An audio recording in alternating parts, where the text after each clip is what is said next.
Thanks for tuning in to the Our Football Network, Our Football YouTube channel, as we talk NFL Draft, Mock Draft 2.0. That means not only is Dave Syverson here, but also John Cooper. How's it going, John? Good. Dave, good to see you again. We were just doing this a couple days ago. Yeah. It's fun to play around with a couple different ways of doing a mock draft, and this one is a little bit more fun for me to do because I use John's top 32 and the team needs that he gave us, and you kind of take your own personal bias out of most of that and really try to pigeonhole what needs guys have, and then you go to John's top 32 and you make the draft picks from there, and a little bit of creativity, a little bit of debate back and forth there. But this is a kind of like more of like a team effort type mock draft, which I have a lot of fun with. Yeah, and again, you can check out right here. We'll have links in the description for both the latest top 32 at ourlads.com. And then, of course, we're going to be following the mock draft, which is available here as well. This is the 2.0 version. Now, this is the 2 rounds. And what we're going to do on this show is we're going to go through the first round as quick as we can, because this is only about an hour show. And then we're going to save the last several minutes of this video for just some key points, some key players that stick out in the second round. So before we get started, though, got to remind everybody about the Our Draft Guide, because this is the time you want to save up, if you haven't already saved for it, to purchase the guide, which should be available around April the 7th.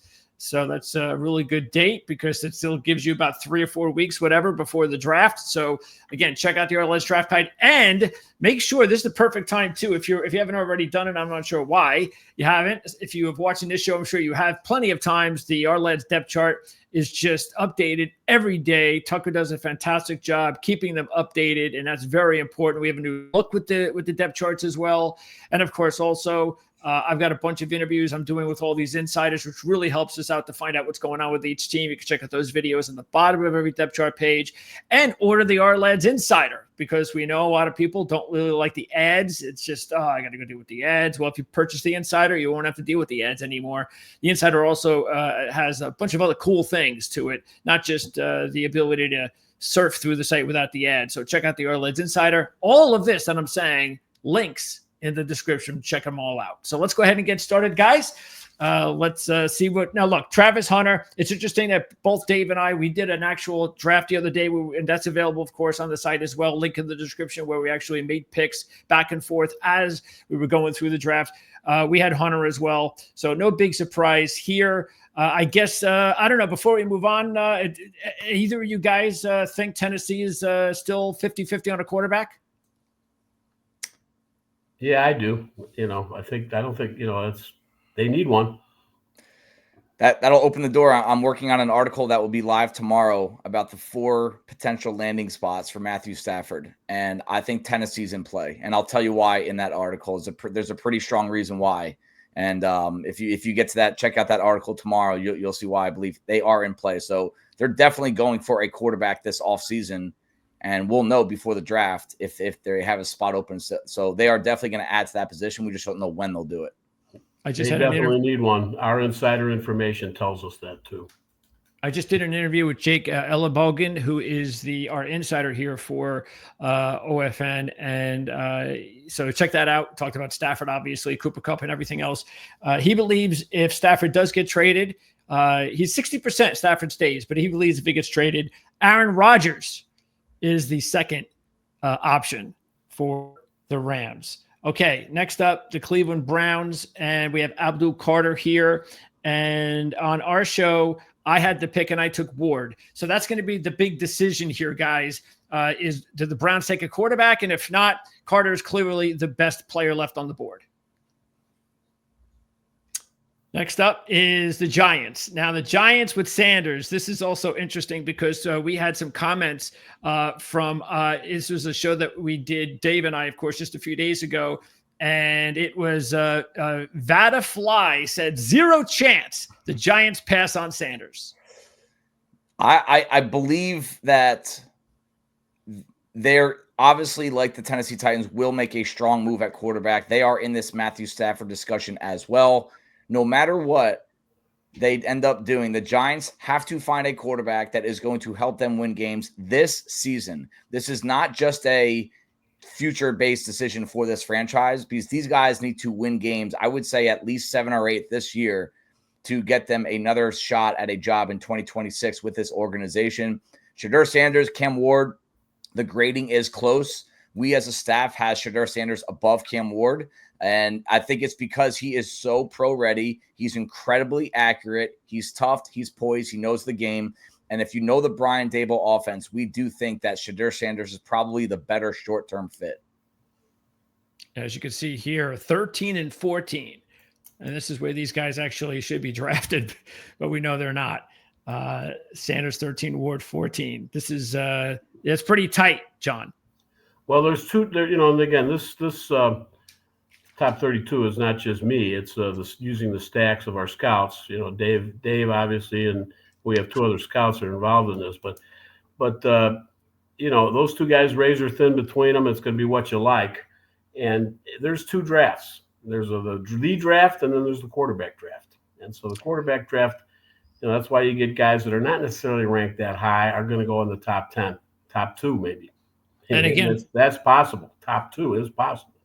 And again, we will know for sure whether or not the Giants will be in play for a quarterback, because by then we would think that, like you said, Dave, that if they want to win now, maybe they go after a free agent, a trade, or something like that. If they do that, then Sanders will not be their pick. Correct. Okay. Patriots. Now, we took the Patriots on our draft a couple of days ago. We've got them here as well. And one of our viewers had a comment, and this was David Caunter, 5346. There's no way Mike Vrabel is picking a wide receiver at number 4. Well, the only way I would say I could agree with that is if the Patriots go after a wide receiver in the free agency market. And you heard it here first. Do not overlook the possibility of Deebo Samuel to the New England Patriots this offseason. They are going to have to add a playmaker to that group no matter what. Do I think it's going to be at 4 overall or a free agent? I'm not sure. I actually would probably lean towards free agency for that to get someone proven. But in 1.0, we gave them Will Campbell to play left tackle.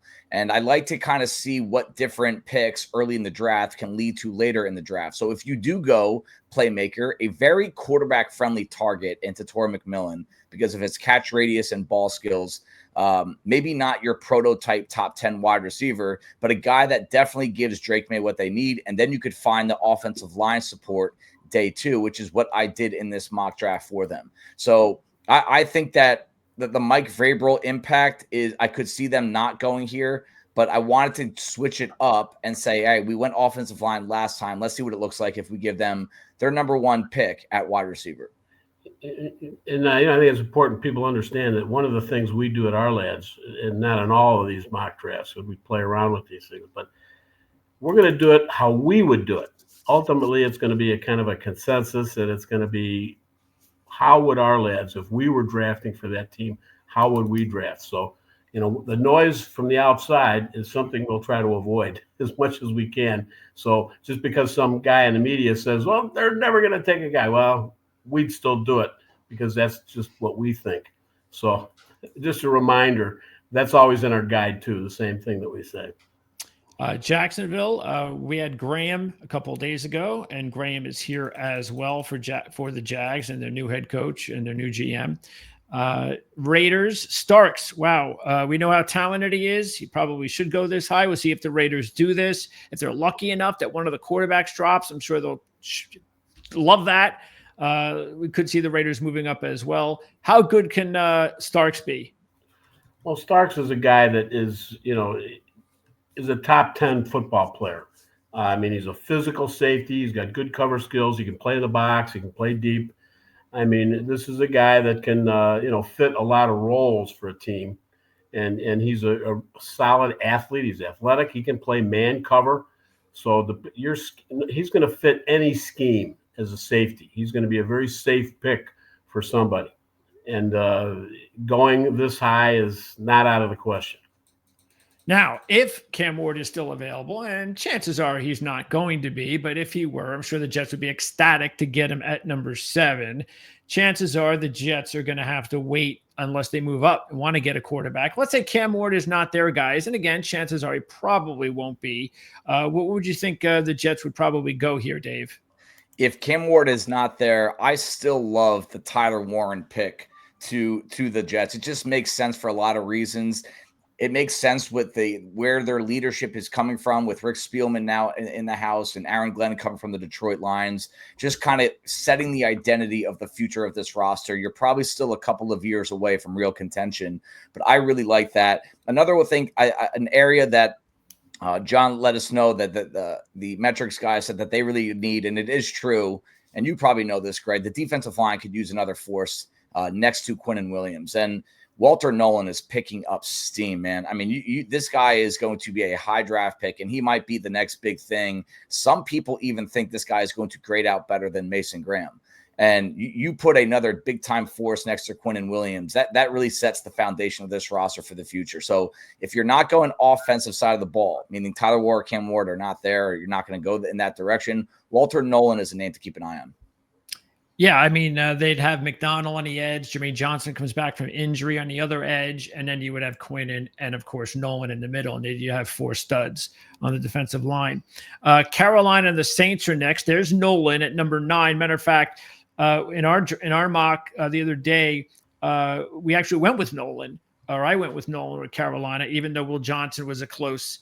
And sure enough, Will Johnson's here. So maybe it does come down to defensive tackle or cornerback for the Carolina Panthers. Meanwhile, Nolan is right there sitting for the Saints at number 9. And that's matter of fact, Dave, you went with Burden on our draft. But again, keeping in mind, Nolan was already taken a pick before that. So yeah, Carolina needs a whole lot of help, John, on defense, especially. It's going to be very interesting to find out which way they go. Do they go corner? Do they go defensive tackle? Or do they go edge? I think value-wise, I think you would take Nolan, quite frankly. Nolan is ranked by a lot of people ahead of Mason Graham. Mason Graham's a hot motor guy, and he's got some intangibles that nobody else has. So, but Walter Nolan is an athlete. He can play on the edge, and he can play inside. He's going to be a versatile player, and he's going to, whoever he plays for, he's going to be a stud. And, and Will Johnson's the best corner in the draft. He's not foolproof, though, but he is the best corner in the draft. Here we got the Bears and the Niners. You got the 2 linemen there, Banks and Campbell. So we finally get some offensive linemen off the board. We know how much the Bears need an offensive lineman. So we had an offensive lineman picked in both drafts. And then Banks, what do you think about, John, what do you think about Banks potentially being a guard? I think he can do either one. I think he's a solid football player. The Bears quite frankly, the Bears need a guard more than they need a tackle. But they could move Darnell Wright inside possibly. The left tackle is okay, but their interior, they're 3 guys that played inside. Jenkins was hurt all the time, and they need somebody that can play inside and prevent those immediate pass rushes on the quarterback. Caleb Williams was looking at the rush, not downfield, by the end of the season, and it was coming right at him, right up the middle. So that has to be fixed more than before they do anything else. Kelvin Banks, to me, would be an ideal pick for them. That's Will Campbell, hard to pass up because he's a really, really good tackle. But it's interesting that 10 and 11, Chicago and San Francisco, you really could flip-flop these picks. You could go Kelvin Banks. And the interesting thing is they both, as different as they are as players, Campbell to me is more of a technician. Kelvin Banks is more of a physical upside player.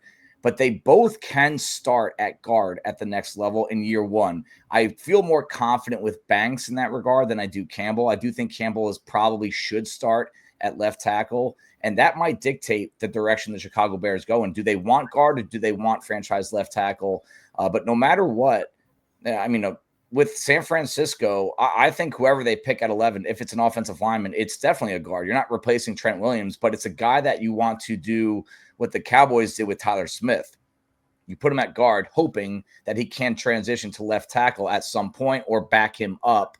And then Tyler Smith ends up staying inside because that's where he is an all-pro caliber player. But those picks can easily be flip-flopped between the Bears and the Niners. Well, these guys are high enough up, the Bears and the the 49ers, if they can take the best player available Yeah. in a position of need, they don't have to. They can, if there's somebody sitting there that they really like, that's a defensive player. Not the Bears so much. The Bears are pretty solid on defense. They've got some holes, defensive line in particular. But the Bears are going to draft one of those linemen, I think. They better, or I think the people in Chicago are going to mutiny. All right. So here we have the Cowboys. Now, I just finished an interview with my Cowboy insider, RJ Achowicz, which is going to be available on Wednesday here on the channel. And of course, brought up Jeanty, obviously, here. And he said, well, look, he says, while he does believe Jeanty is a potential option, let's also keep in mind the Dallas Cowboys have this pipeline with Boise State players going on for several seasons now, from Van Der Esch. Don't forget Kellen Moore, of course. You've got Dexter Lawrence. So they've had a lot of Boise State guys heading on over to Dallas. But he did say that he believes, because of the deep class at running back, that the Cowboys have actual bigger needs. He says they have a definite need at receiver. They got to fix the offensive tackle position. They need an edge rusher. They need a corner. There's loads of talent that Dallas needs. And he's not sure if the Cowboys should be going after a running back at the pick number 12 with as many potential running backs there are in this draft later on. So that's going to be interesting, even though Jeanty does seem like, with that Boise State logo, that he's going to be a Dallas Cowboy. What do you think, guys? If Jeanty is not the Cowboys pick, if they don't go running back, where do you think they go? That's a good question. Defensive line is always a need for them, I feel like, every single year. And then Dan Quinn ravaged their defensive line depth, especially on the edge, with Dorrance Armstrong and Fowler going to Washington last year. So Sam Williams goes down with his ACL last year. You don't know how much Lawrence has left in the tank. So to me, this is like the hot spot of the defensive line. Look, once you get out of the first dozen picks, you're going to have a group of 5 or 6 guys come off the board. So you can look at Scaratern, you can look at Shamar Stewart, you can look at the interior guys, Kenneth Grant, Eric Carmen, but it probably would be defensive line help. I'm looking at Dallas. They need help everywhere on defense. Yeah. I mean, their defensive line, or their defense period, other than Michael Parsons, when they go up against teams, pro scouts, I've had a couple of pro scouts tell me they've played teams that there wasn't anybody on their defense could start for the other team. So they need help on defense. They're going to have to draft. And there are good defensive tackles down the line. I think I would take the best player available in a position of need. And if Jeanty is sitting there, he's going to be really tough to pass up, because, he's a top 5 talent or top 10 talent. And there are defensive tackles and edge guys that they can get later on, as well as corners, because the value is probably not top 15 for some of these guys. But there's a ton of talent that would be packed up into that 22 to maybe 50 and maybe 60 that are fairly evenly matched in value. But by the way, you guys surprised that Mazi Smith has gotten up to such a slow start to his career? No, his production in college was not good, and that was something that we wrote about him in his scouting report, that the physical talent was easy to see. Anybody could see it. And then he tested very well. And there are some flashes on tape, and that's what you do a lot. You grade the flashes and project to the future. But he was not a productive football player in Michigan. If you go look at some of his pass rush metrics, they were really far down the list. And that was the risk in taking him. He has flashed. It seems like every time he plays the Giants, he has a career game, but everyone else, he just doesn't play well. But they've also moved his role around a couple of different times there. And I wonder if that has impeded. I think it has. Yeah. I definitely think it has. I could point to a lot of players that has done that too. I look at the Green Bay Packers. I've got, they had their defensive line coach got let go. Yeah.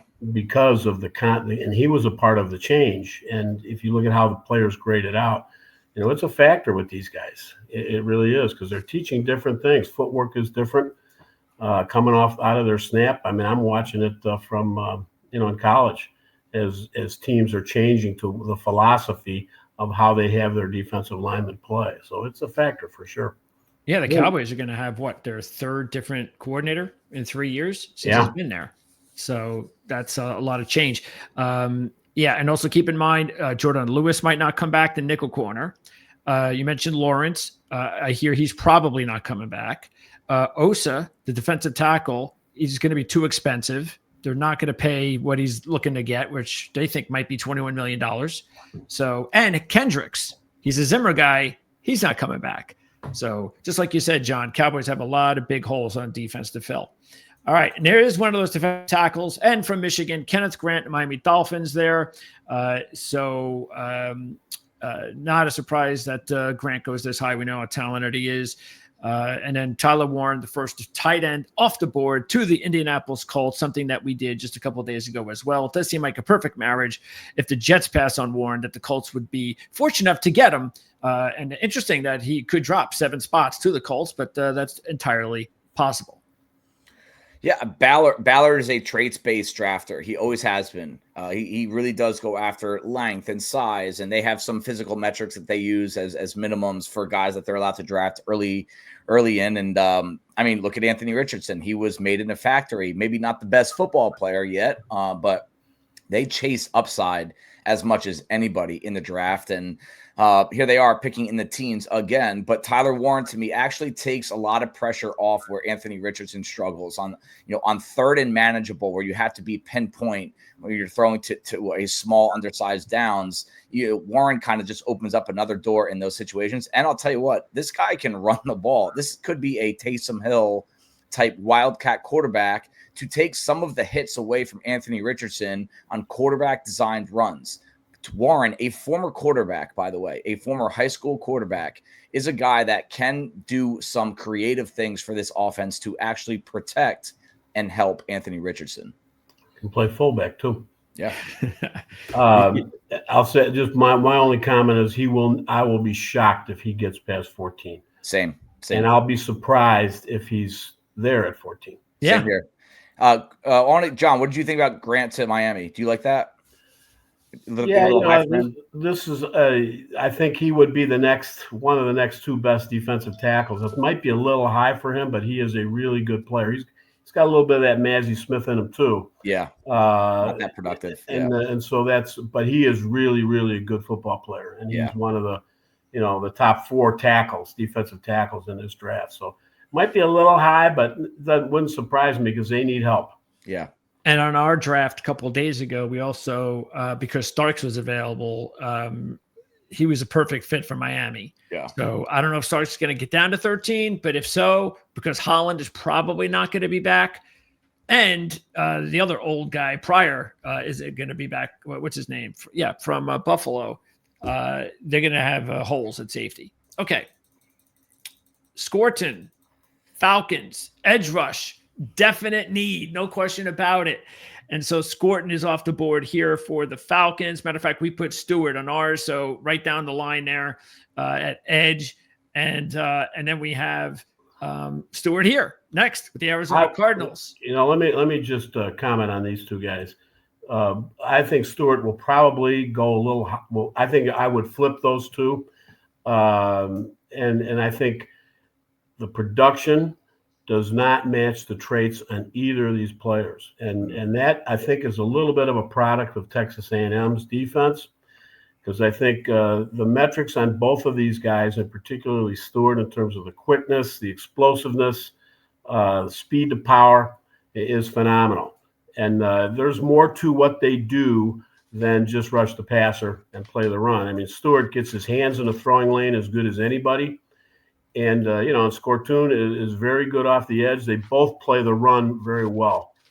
And both of them have the ability to play in what a lot of NFL teams want, in that versatility. I can play outside in the 4-3, and I can play inside in the nickel package. So they can be moved around, both guys. Okay, next up, we have Cincinnati and Seattle. Harmon. Now, we actually did not have Harmon on our mock a couple of days ago, but we know how talented Harmon is. The Bengals desperately need help at defense. A lot of talk about them getting rid of Hendrickson in a trade. We'll see what happens there. Meanwhile, Seattle. Now, keep this in mind, of course, because you probably look at around mock drafts and you see Siobhan Revel Jr. not on first rounds, just not seeing him there. But we have him there because I know how much you guys love him. Yeah, Raval, he had a clean injury, as far as the surgery is concerned. So I think they're a little more concerned with Morrison, quite frankly, although both of them could be perfect before it's over with. But he is such a good football player. You don't find a 6'3" corner very often that can transition the way he does and has those ball skills. I mean, if you got a corner that has great transitions, and they're not perfect, so very few 6'3" guys are at corner, but this kid is really, really talented. And his tape early in the season, did not disappoint us. And I think somebody's going to take him early. He may not go this high, but somebody's going to take him. Yeah, his official measurement, just for the record, at East West Shrine was 6'1.5", 188, but really long arms and a 79 plus inch wingspan. So that wingspan differential, John, it's like 6 inches. Yeah, he's got he uses his hands. He's very good with 50-50 balls. Yeah. And if he does lose a step, if he's behind, that length really, really helps him. He's very, very tough to throw over, even if a guy's got a step on him. Yeah. He stays in phase. He's got good speed. John, where is the part of the first round where you have heard that it's possible someone could get drafted at this spot in the first round, but he could also wind up in the second round? Where would you start that? Would you start it at 20, 16? I would start it probably a little lower than this. I'd say maybe 21, 22. Okay. That's where you usually see that kind of. I've heard comments from different people that I've worked with that have told me, hey, from 15 to 45, it's the same player in terms of value. I've heard from 20. I'm thinking more 20 to 21 to 45, maybe 21 to 50. There's a lot of similarity in how you will value these guys, based on metrics and all the other things. Okay, Tampa, Denver. We know Tampa definitely needs edge help. No question about that.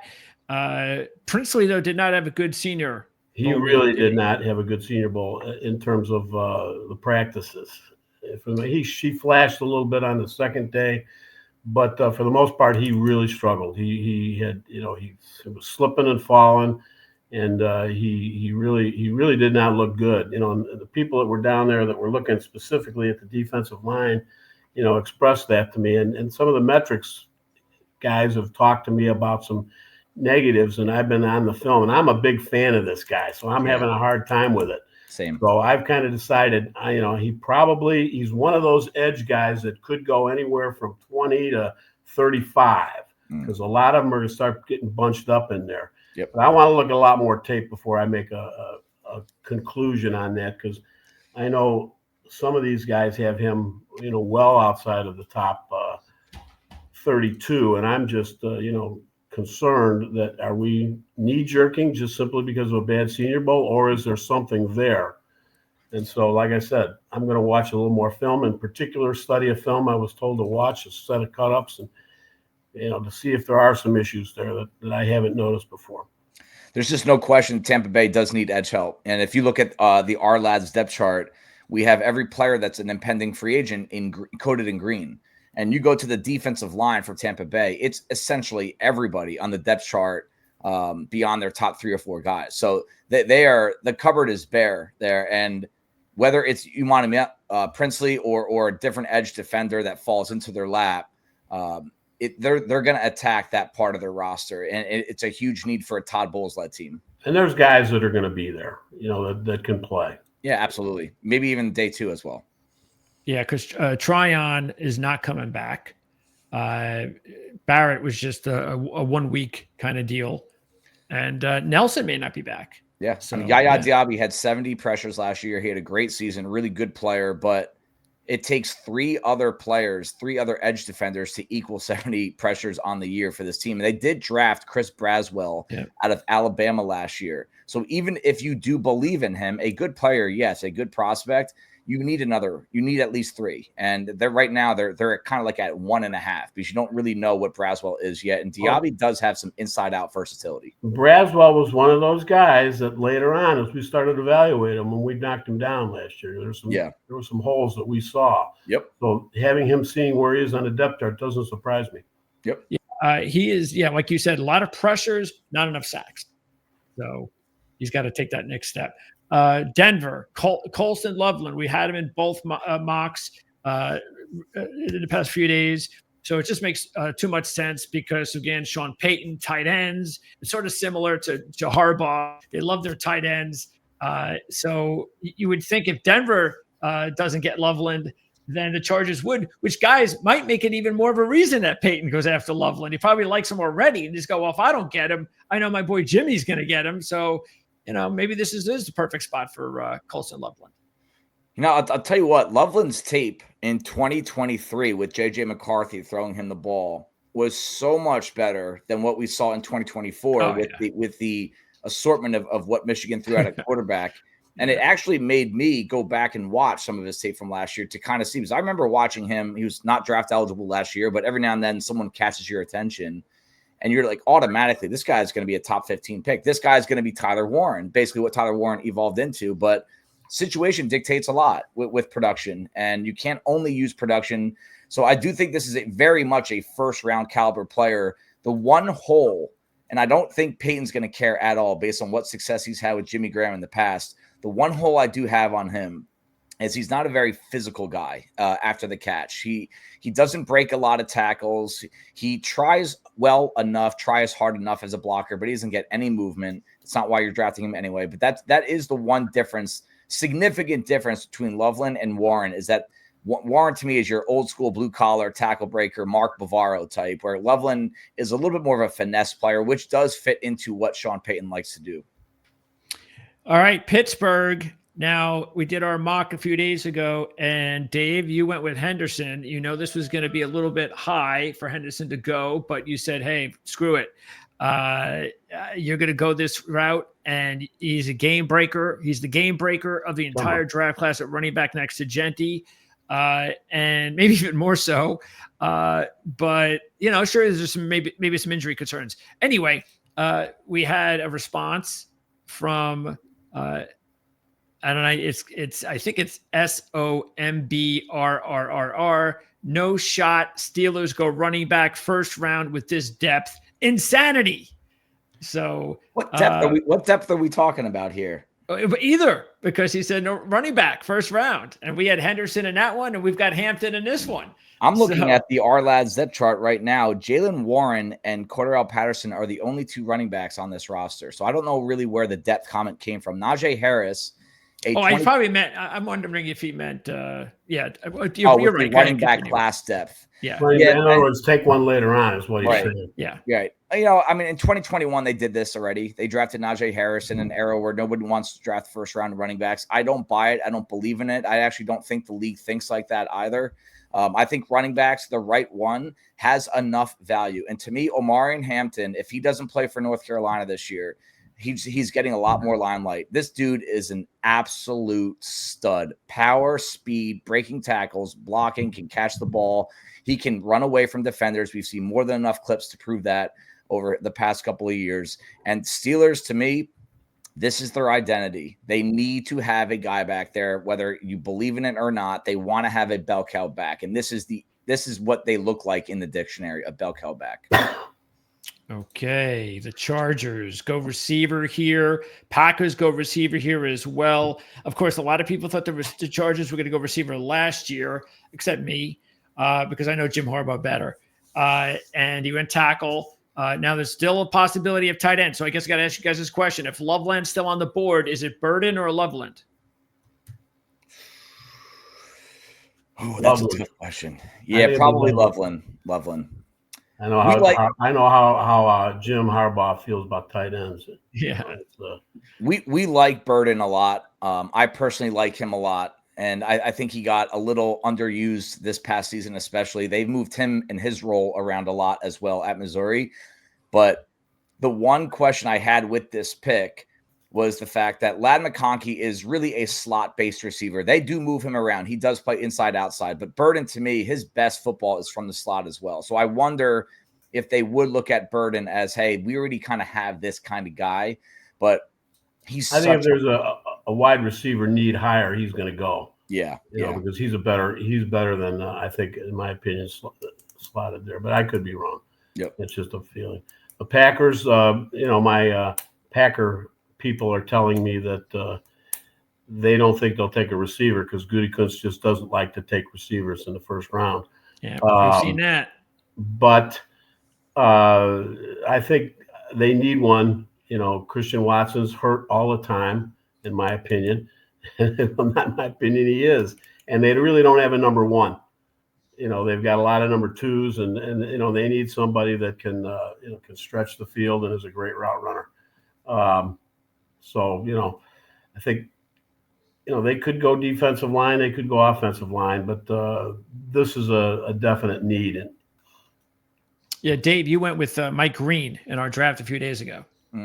Yeah, that both sides of the ball. Yeah, if you want to use history as the indicator, you do say Packers would probably go on the edge and go after day 2 wide receiver. Yeah, they would go on the edge. Their pass rush wasn't good this year. They're blaming the defensive line coaching and I think there's some merit in that. They changed schemes, they changed responsibilities. A lot of these guys, a guy like Van Ness, who graded out 83% the year before, graded out 56%, something like that. Is he really that much worse a player than he was a year ago?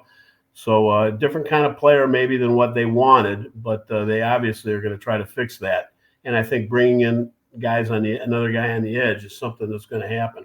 And an interior guy. Kenny Clark did not have a good year, so they need that player that can get to the quarterback from the inside. And here's Morrison. Years. By the way, here's Morrison going to Minnesota. Again, as you said, John, hip problem. How is that going to affect his draft stock? Minnesota's got to definitely look at the cornerback spot because matter of fact, we went with Morrison in our mock just a couple of days ago. So it makes a lot of sense. Not sure exactly whether or not they have to re-sign Murphy. I have no idea whether or not they're going to move on from Gilmore. But they had a very good year last year at the cornerback spot. And if they lose one, they got to replace them. There are some very good corners that, haven't come off the board yet that could be the pick here if corner is what they want to do. My concern with Morrison, there's a lot of inconsistency in his game, and it showed up more towards the latter part of the season. So there's some concerns metric-wise in terms of separation, things of that nature, some false steps. And that hip injury, how is he going to recover from that, and how much is that going to affect, his transitions, which are somewhat inconsistent. Now, that said, he's a great athlete, and he's a great football player. And I think he's going to go, if he doesn't go in the first round, he's going to go somewhere early to mid second round. But I think there's possibly some corners here that they will look at that might be more sure things that might be sitting there. Okay, next up, anyway. We've got Simmons and Ursary. So we've got a couple of tackles going back to back, Dave. There's Simmons. I know how much, matter of fact, this is a guy that has been talked about quite a bit on this channel and on the website and in our Monday meetings. Yeah. This is not the offensive tackle class that we had last year. We know that, but it's still, there are some interesting pieces. And this is where I think you're going to start seeing them pop off. I mean, the back third of this mock draft, you see a lot of offensive linemen coming off the board. And I was struggling a little bit with Houston. The obvious pick is Tyler Booker, a guard. You just insert him. But to me, the long-term solution with this offensive line is at tackle. I'm not sure about Blake Fisher playing right tackle. I didn't like how he played this past season. I didn't have high expectations with him, and he should get a shot. But I would like to hedge against that a little bit and maybe have this guy back up Blake Fisher, but also set up the long-term future should this be the last season in Houston for Laramie Tunsil. And you don't want to shop hungry at left tackle when you're a playoff contender, because you just can't find guys usually that you feel really confident in at that spot. This is a gift for Houston. This is the best left tackle tape I saw this year. Was limited, but it was Josh Simmons from early in the year before he went down. And had he stayed healthy all year and stayed at that level, I think we're looking at a top 10 pick here. So to me, Houston, you might not use them right away. And I know you guys want day one contributors, but this is the smart football pick for this franchise. And you could move Blake Fisher inside like they did with Titus Howard, and now you could play Simmons at right tackle. Now you're something really working along that offensive line. And there's some people that don't like Simmons for some reason, but here at our lads, I can tell you right now, he's pretty popular, and I think we would probably draft him higher. Yeah. But this next guy's good too. Yeah. And in our other mock, Dave, you actually went with a receiver. You went with Golden. Yeah. So yeah, I think we had Simmons off the board by the time. I believe. I'm forgetting. Where do we have Simmons go? No, we had Simmons going to Baltimore actually coming up. Yeah. Oh, and here's the two tackles. I know those people would lick their chops on that one. Oh yeah. And here's the other guys: Ursary to the Rams and Connerly to the Ravens. And we just talked about the whole Stafford thing with the Rams. And I mean, what do you guys think about this? Because the Rams are also going to be looking for a tight end, but if both of these guys are going to be gone, and my guy says to keep an eye on Higgins. He says the coach with the Rams has a history, so keep an eye on Higgins. Meanwhile, what do you think about the difference between Ursary and Connerly here at these two picks? Well, I don't know. From my perspective, I think there's a little bit of a drop off after Ursary, but if the Ravens decide that tackle is the biggest need, which if Ronnie Stanley's gone, it just might be, that would be a safe pick, a good pick for them. They also have a big need at corner too, and so we'll see how that shakes down. But they've got hole at both positions. Yeah, we went with Barron in our draft a couple of days ago here. Yeah, and I think that's a realistic pick too. Yeah. With Ursary, they're going to have a hole at left tackle unless they re-sign Alaric Jackson. Oh, they better. A former undrafted free agent who, to me, he'll get paid on the open market because he's young and he has starting experience and he's okay. But I wouldn't want to overpay him. But that's a significant hole if they let him walk in free agency or they can't afford him. And Ursary kind of fits into what the Rams have been doing the past couple of off seasons, is really beefing up, getting people movers along the offensive line. This guy is one of the biggest, most physical, most powerful guys, and he's young too. And I think he's got a really high ceiling. I want to ask John your opinion on the physical profile of Connerly. Is not typically what the Ravens have gone after. He's very thin below the waist. He's not a big physical dude in the run game. Do you think that alone could prevent them, could have the Ravens look elsewhere?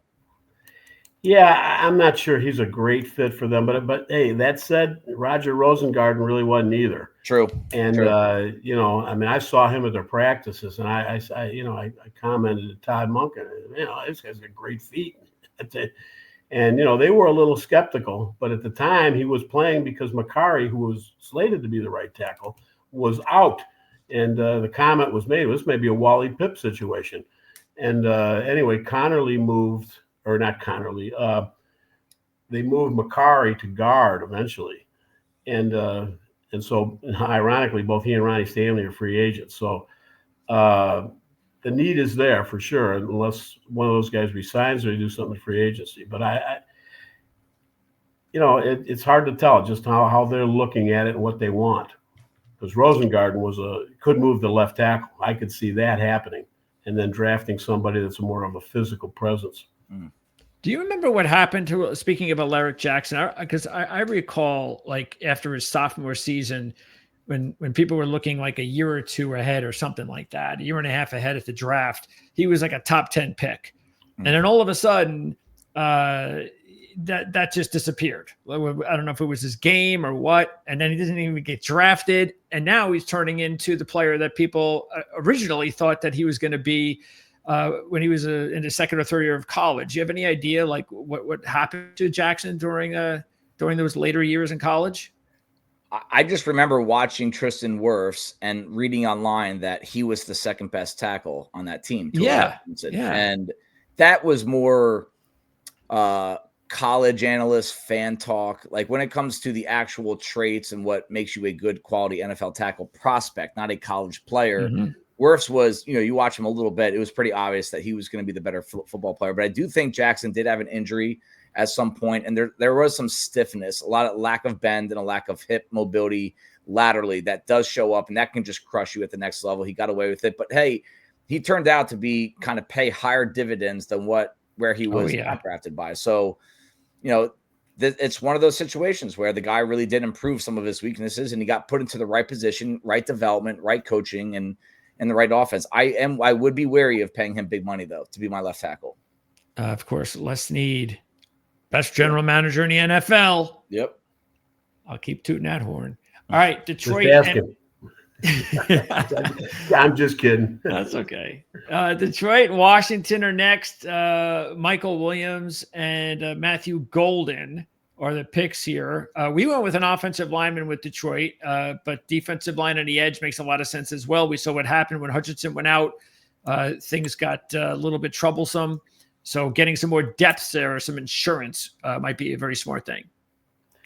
Yeah, I've been watching a lot of Williams lately, and trying to determine if there's inconsistency or if some of the metrics that don't show that great are based on assignment. And I'm pretty convinced now that it's what he's being taught to do. What's part of what he's doing within that scheme. He's a good player, and I like him. I'm liking him more the more I watch him. He's got good quicks off the edge. When he's assigned to do that. And, he can be physical. Now, he's got some holes in his game. He's not perfect, but he is a solid player. There's Golden to Washington. That will give Daniels some more weapons. And really, he does need it. I mean, you've got one stud and a lot of question marks. So it makes a lot of sense if they go Golden. And then Buffalo goes with Emin Worry. And we talked about him, I believe, when we did the 1.0 version. Just a really freak for the position. Maybe you're looking at one of those hybrid type players, right, John? Yeah, definitely. He's a guy that could, you look at what Kyle Hamilton has done. There's some similarities in terms of he's not as tall, but he's a kid that is very physical. He could come down and play in the box as like a big nickel. And be very effective at that. But, if you watch his tape, he can play deep too. I mean, he's got some speed, but he's a very good downhill thumper when he's playing in a quarters. I like him in a quarters situation. Teams that play a lot of quarters, I think he will be really a good football player. And there's Membu, who could play inside, outside, or at least that's what we're hearing now. The Chiefs, we know they need offensive line help. So this would make a lot of sense. And then Booker at offensive guard. So we potentially might have back-to-back guard picks here. What do you think? Membu is going to end up as a guard on the next level? It's a tough call. I think he has the length and the feet to play the outside, and he does have a lot of good tape. I've been watching him lately. He had probably the toughest schedule of pass rushers in the country this year, in terms of who he played up against. And I always value tape against guys that are playing on Sundays. Eventually, he played well in those games. So I do think he'll get a look at tackle at some point. I think like a lot of these guys, it'll be based on who drafts him. And if they have a hole at guard, they'll easily insert him into guard. I do think his run blocking, his power as a downhill guy is a little bit better there. He loses his anchor. And I think a lot of the technique as a pass protector just isn't there yet. So I wouldn't rely on him right away, especially on a Super Bowl contender like the Kansas City Chiefs. But he gives you options, and I think that's one of the most attractive traits to him. Well, Chiefs might be in the market for a left tackle. Yeah. Too. So we'll see. Yeah, we'll see what they do with Suamatia. I mean, he didn't play well in limited looks there, but we didn't think he would be good as a rookie anyway. I think that's probably their first option, or I wouldn't be opposed to trying Jawan Taylor out at left tackle and just see if he can hack it over there, even though he's been a right tackle his entire career. In our draft, we had Revel, who was still on our board, going to the Chiefs, and Ursary going to the Eagles. Okay, now we get into round 2. So let's just go through this, and we'll pick a few out here. Here's Mike Green. So I've seen some mocks out there that Mike Green is a top 15 pick. Well, one of the things that, in watching him play, I watched a lot of Mike Green. He's very advanced. One of the things that concerns me a little bit, but it's not a big deal, is he tapped out in terms of he's got the best techniques of any of these guys. very good football IQ, very smart. We had some people down there to talk to him. Got a little bit idea what his plan was, his pass rush plan. And, he's not the quickest guy at the snap. He's above average. But what he is he's a speed to power guy. He's very quick. His speed to pressure is excellent. And he might go higher than that because there's some people that are going to really like him. They're going to really like that advanced ability, that technique, and spin move that is advanced. So it's going to be interesting to see where he goes. Jacksonville, we had Mason Graham going to Jacksonville with the 5th pick in both recent mocks. Wyatt Millum, did I hear that he did not have a good go at it during his All-Star week? It wasn't the best. Yeah, it wasn't the best. I put a lot of eyes on him because there's a lot of talk about him as one of the early picks for a transition from tackle to the inside. He lacks length, and with that height and lack of length, there's a few things that you have to do at a really high level with your hands when it comes to techniques. And he was really consistent. He doesn't initiate contact and he doesn't get a lot of movement. So what are you doing with him inside? That's the question. I actually think his future could be at center, which is a little rough because you don't see a lot of 6'6" centers play at the next level, but I like him as a player. I just don't know what to do with him. And that's the biggest issue. And you've got Caleb Johnson. So this is what we're talking about. He's one of 5 or 6 other running backs that could go here. That's how talented this group is. And the Raiders definitely need a number 1 running back. They also need a number 1 quarterback. And we haven't picked the quarterback for the Raiders in this particular mock. Lots going to depend on whether they go after someone else, in free agency or through a trade. I think with the Raiders, I think they're a front runner to me that they're going to go for a veteran in the quarterback market. If Sam Darnold hits the market, I think there'll be players. Maybe there's a Russell Wilson reunited with Pete Carroll. And if Matthew Stafford actually hits the market, I think there'll be big players there. So yes, a safety in round 1, a running back in round 2. Pete Carroll, who's the oldest coach in the NFL. Chip Kelly, a 61-year-old offensive coordinator. Do they really want to invest in a second-rate quarterback to develop for the 2 to 3 years? I don't think Russell Wilson's going to go back with Pete. Yeah, they're not getting invited to each other's weddings. I don't think that's going to happen. But you never know. I think they're going to attack the free agency market. I could be wrong, but in this scenario, they pass on Cam Ward because he's not that special at 6. And maybe do they go Jackson Dart in round 2 instead of passing on a running back, which they equally need, by the way. There's nothing in that backfield.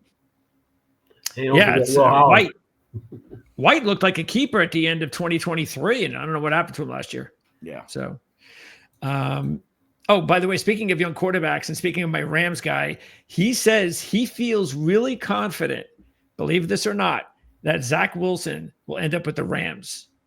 Okay. And that LaFleur, even though a lot of people look at it and think that, well, LaFleur does not have a good relationship with Zach because things didn't work out there, that LaFleur has already signed off on it. That he would, and boy, that would be the perfect spot for Zach Wilson to get tutored by McVay. Yeah. I mean, wow. Yeah, I can see it. All right. Patriots. We had Zabel going to Detroit in our mock a couple of days ago. We've got the Patriots adding an offensive lineman. And this wouldn't be a surprise, right? Another small college prospect going to the Patriots inside at the offensive line. That's what they do. Yep. There's Jack Sawyer. Of course, he had a tremendous playoff run, Jack Sawyer, or I should say end of the season run, because he had that big interception against Michigan. He had the big play against Texas. Boy, did his stock seem to rise. And don't you guys think, though, it's possible that chances are he's going to have a really good combine and his stock is going to even get him into the first round? I think, I think that could happen. I liked him. I debated in putting him in the top 5 preseason because I liked him so much. But I kept hearing, well, the metrics aren't that good. You know what? I talked to people in metrics. The metrics are good. He's a lot better athlete than you might think. His change of direction, he's a very good lateral movement.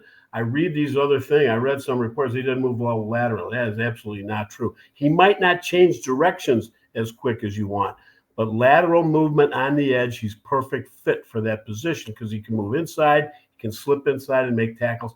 His hand placement is tremendous. He gets his hands inside. He may not have the longest arms in the world. We'll see what that measurement shows up because we haven't seen it yet.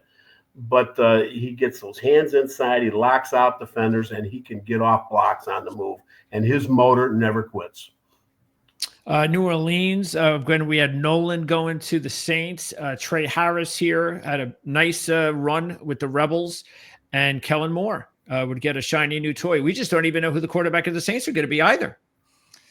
I mean, until Carr's not there, that's what I think it's going to be. And again, another really tough team to figure out what they're going to do. But I don't think these guys feel a ton of urgency with filling in the quarterback right away. I think Kellen Moore is going to get at least a year to kind of catch his bearings and see if they find value elsewhere, get a real feel for Spencer Rattler, and move on from there.